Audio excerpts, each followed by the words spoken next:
السلام علیکم ورحمۃ اللہ وبرکاتہ۔ دوستو کیسے ہو؟ خیر خیریت، ٹھیک ٹھاک، راضی بازی؟ اللہ پاک آپ کو لمبی زندگی دے، خیر خیریت سے ہوں۔ ہمارا مشن ہوتا ہے کہ کسی آدمی کا بھلا ہو جائے اور جو بیوہ ہیں ان کی شادی ہو جائے، جو یتیم ہیں، مسکین ہیں، کنواری ہیں، ان کے پاس کوئی رشتہ جائے اور ان کو اپنا گھر مل جائے، جیون ساتھی مل جائے۔ ہمارا مشن یہ نہیں ہے کہ کسی کو زچ کرنا، کسی کو تکلیف دینا۔ ہم فی سبیل اللہ رشتے کرواتے ہیں۔ غریب آدمی ہے، کوئی امیر نہیں ہے، سٹھی راجہ نہیں ہے۔ تھوڑا بہت ادھر سے مل جاتا ہے، تھوڑا بہت ادھر سے مل جاتا ہے، اپنا گھر کا سرکس چل جاتا ہے۔ کہنے کا مقصد یہ ہے کہ نکاح بھی ہو جاتا ہے اور ہم کو بھی مٹھائی مل جاتا ہے۔ آج ہمارے پاس ایک ایسا ہی رشتہ آیا ہے اپر پنجاب لاہور سے، خوبصورت بیوہ، گاڑی بھی ہے، اس کا بنگلہ بھی ہے، سب کچھ ہے، لیکن گھریلو جھگڑوں کی وجہ سے آج کل رشتے، طلاقاں بہت ہو رہے ہیں۔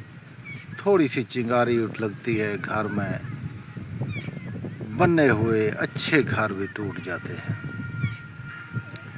ہم یہ خواتین کو کہنا چاہتے ہیں کہ اکثر جو طلاق ہوتا ہے وہ خواتین کی وجہ سے ہوتا ہے۔ مرد کافی دلیر ہوتا ہے، مرد کافی پاور والا ہوتا ہے، مشکل سے ہی طلاق دیتا ہے، لیکن عورت جذباتی ہوتا ہے، جذبات میں فیصلہ کرتی ہے اور طلاق ہو جاتی ہے۔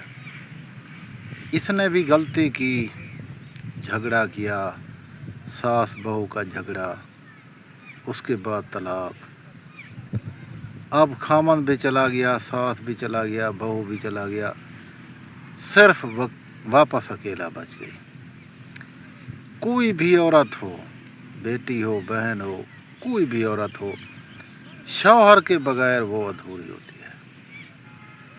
اگر بوڑھی ہے تو وہ اپنے بیٹے کے ساتھ ہوتا ہے، اگر وہ نیو ہے تو ہسبینڈ کے ساتھ ہوتا ہے، اگر چھوٹی ہے تو وہ باپ کے پاس ہوتی ہے۔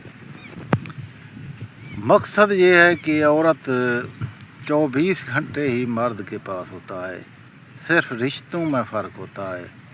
پہلے باپ کا سایہ، پھر شوہر کا سایہ، پھر بیٹے کا سایہ۔ اللہ پاک نے عورت کو بڑا عزت دیا ہے، اس لیے دیا ہے کہ وہ فیصلے بھی اچھے کرے۔ دوستو، رشتہ ہو جاتا ہے ایک جگہ، دوسرے جگہ، تیسرے جگہ، لیکن رشتے کو نبھانا بڑا مشکل ہوتا ہے۔ خدا را اپنے رشتوں کی حفاظت کرے، جہاں بھی نکاح کرے توڑ جمائے۔ دیجیے اجازت، اللہ حافظ۔